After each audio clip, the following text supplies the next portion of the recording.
আস্তাগফিরুল্লাহ, আস্তাগফিরুল্লাহ, আস্তাগফিরুল্লাহ। হাঁটছি, চলছি, ড্রাইভিং করছি, বাস স্টেশনে অপেক্ষা করছি, ফিলিং স্টেশনে ফুয়েল নিচ্ছি, পড়বো আস্তাগফিরুল্লাহ। কি পড়বো? আস্তাগফিরুল্লাহ।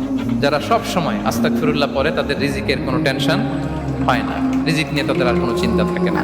আল্লাহ নবী নূহ আলাইহিস সালাম যিনি ওনার জাতিগোষ্ঠীকে বলেছিলেন, ফাকুলতু আস্তাগফিরু রাব্বাকুম ইন্নাহু কানা গাফফারা, তোমরা বেশি বেশি ইস্তেগফার করো, তিনি ক্ষমাশীল।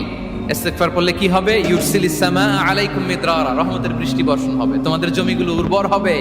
ওয়া ইউমদিদুকুম বিআমওয়ালি ওয়া বানিন, আল্লাহ তাআলা তোমাদেরকে সম্পদে বারাকা দিবেন, সন্তানে বারাকা দিবেন। ওয়া ইয়াজআল লাকুম জান্নাতিন ওয়া ইয়াজআল লাকুম আনহারা, তোমাদের ফসল ক্ষেতগুলো সবুজ শ্যামল হয়ে ভরপুর হবে, তোমাদের রিজিকে বারাকা নেমে আসবে। তাহলে আমরা যেন বেশি বেশি ইস্তেগফার করি। বিষ্ণু ইসা ইসলাম বলেছেন, মান লাযামাল ইস্তিগফার